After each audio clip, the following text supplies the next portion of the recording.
She was his very first 4-star. She called him by a name no one else in this world knows. And in this chapter, he finally remembers exactly what he traded to make her disappear. Pick Me Up, Infinite Gacha, Chapter 206. New here, this channel covers every Pick Me Up chapter the day it drops. Subscribe so you don't miss 207 because the cliffhanger this week is a date.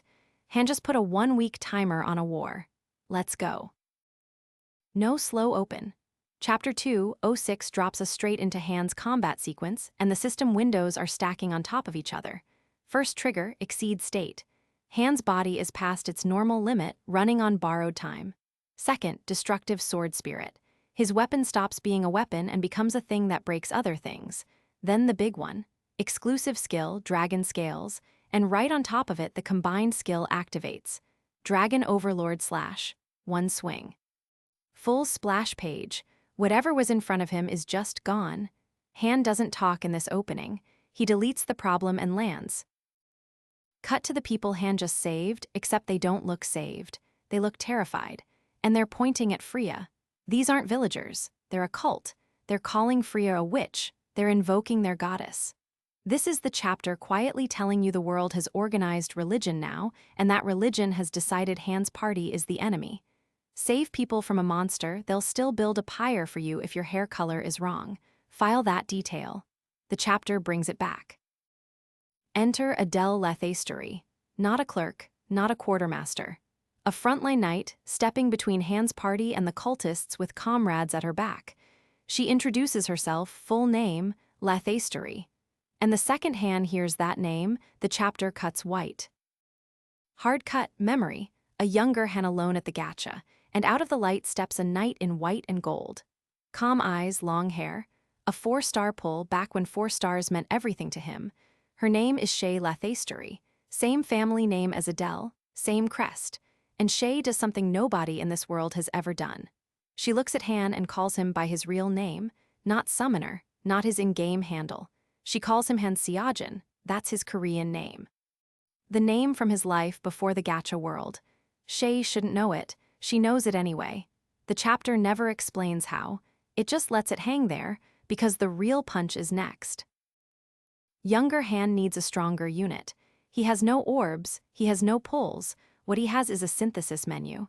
Feed a lower rarity card to power up a higher one. Standard Gacha mechanic. Cold, mathematical, except the card he's looking at isn't a card. It's Shay, his first 4-star, the first character who ever felt like a person to him. The screen is asking him to feed her into the machine so somebody else gets stronger. He does it. Shay doesn't fight him, she doesn't beg. She gives him the line the chapter is built around. I wasn't chosen. That's all. I'll leave it to you, Han. No Seojin this time, just Han. Like she's already letting go of the part of him only she remembered. Light, particles, empty slot. Snap back. Adelle is still standing there, sword still drawn. She has no idea what just played in Han's head, but we do. Adelle isn't just a knight with a familiar name. She's almost certainly Shay's blood. A branch of House Lathasterie still alive in this world, while the original sits in Han's collection as an empty slot. Han doesn't say any of this. He steadies his voice and treats her like she matters. Because to him, she already does, and she doesn't know why. Quick beat before the next room.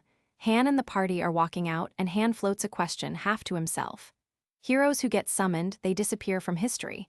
That's a world-building rule the chapter just casually drops in. When a hero gets pulled into someone's gacha, this world loses them. They stop existing here. Then he asks the obvious follow-up. Then is it possible to summon Fria as a hero too? The answer comes back. No, Fria is an essential NPC for rebuilding Townia. The system won't allow it. She's locked to this world. Remember that rule. It matters in about 90 seconds. Adelle escorts Han to the commander's tent, and inside is the strongest character introduction the series has done in a while. A figure with curved horns, white hair, a blindfold, hands folded on a map. She speaks first. Are you Han Islat? Stop the chapter right there. This world doesn't know him as Seojin. It knows him as Han Islat, his in-world alias. So now we have 3 names for the same man. Han Seojin in the world he came from, Han Islat in the world he's gachaing through. And the empty space between them that Shay used to fill. The horned woman keeps going. Her name card flashes. Delphine von Asynia, level 55. Eldest daughter of House Asynia, commander-in-chief of the dispatched army, descendant of the White Dragon bloodline. This is not a side character. She is the military authority of this region, and she just summoned him for a private audience. Delphine lays out the entire situation. They are at Islat, the western edge of the Taunia continent, and edge is literal. We are thousands of meters up on a floating archipelago of sky islands. They got here on airships. They are hunting the three keys, and the chapter finally names them. Goblet of Ocean, the key of existence. Vessel of Earth, the key of void. Essence of Heaven, the key of infinity. 2 acquired. The essence of heaven is the last one, and it's somewhere on this rock. Then Delphine drops the timeline reveal. 10 years ago, after Taunia was rebuilt, the prince, the order, and the nobles all changed. Went insane is her phrasing. Mysterious diseases, parasites, monsters, all of it started right after the rebuild. She's been having prophetic dreams for the last year. The dreams are all the same, everything ends, the continent dies. That's the stake. That's what the three keys are for. Han asks why the order and the cultists are so dead set on stopping them. Delphine doesn't know. Han doesn't either, and the chapter gives us his real opinion in a thought bubble. I don't know, I'm not really interested in insane people. Cold, funny, very Han. But then, and this is the line of the chapter for me, Han looks at Delphine across the table and thinks something else. If she were summoned as a hero, would she remember having met me here? Stop. Rewind that. That is the Shay question. Shay knew his real name. Shay carried memory she shouldn't have had.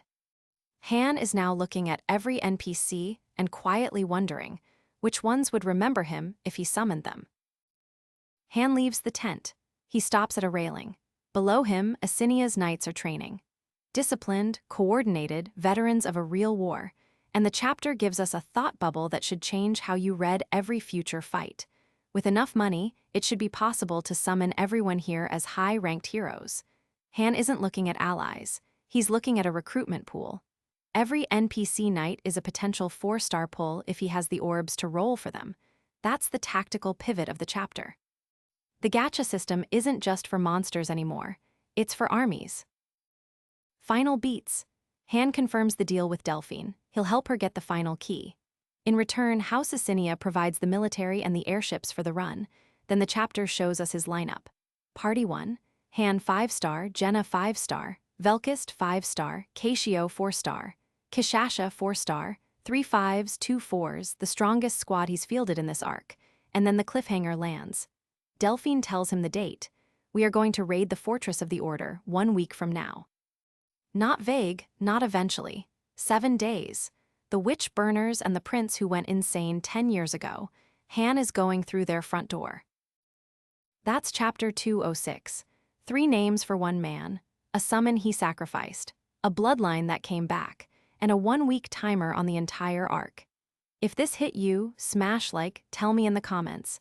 Is Adelle actually descended from Shay, or is this a coincidence the chapter wants you to think is a connection? Subscribe so you catch 207 the day it drops. See you at the fortress.